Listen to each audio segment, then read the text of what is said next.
9 باتیں جس سے اللہ پاک سخت ناراض ہوتے ہیں، اگر آپ میں ہیں تو ابھی نکال دیں۔ نمبر 1، اولاد خاص کر بیٹی کو گالی دینا۔ نمبر 2، دل میں بغض رکھنا۔ نمبر 3، مہمان کو دیکھ کر منہ بنانا۔ نمبر 4، اذان کے وقت کام میں مصروف ہو جانا۔ نمبر 5، نماز کے بعد دعا نہ مانگنا۔ نمبر 6، دسترخوان پر باتیں کرنا۔ نمبر 7، کھڑے ہو کر پانی پینا۔ نمبر 8، وضو کی حالت میں کفر کے الفاظ ادا کرنا۔ دنیا تمہارے پیچھے دوڑے گی اگر یہ 6 اصول اپنا لو۔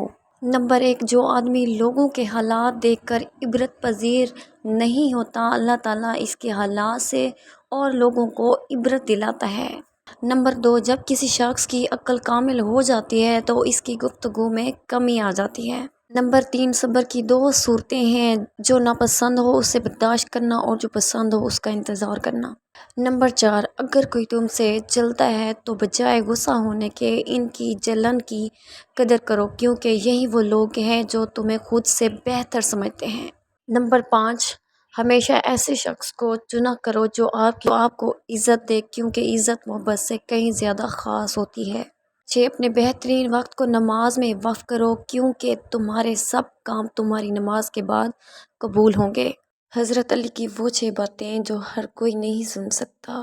نمبر 1، کبھی اپنی زبان سے کسی کے عیب بیان نہ کرو، کیونکہ عیب تم میں بھی ہیں اور زبان لوگوں کی بھی ہے۔ نمبر 2، جب کسی شخص کی عقل کامل ہو جاتی ہے تو اس کی گفتگو میں کمی آ جاتی ہے۔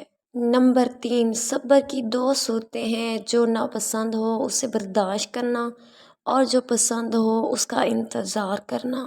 نمبر 4، اچھے لوگوں کا تمہاری زندگی میں آنا تمہاری قسمت ہوتی ہے اور انہیں سنبھال کر رکھنا تمہارا ہنر۔ نمبر 5، ذلت اٹھانے سے بہتر ہے تکلیف اٹھاؤ۔ نمبر 6، جو قوم اعلانیہ فحاشی کا ارتکاب کرے ان پر موت مسلط کر دی جاتی ہے۔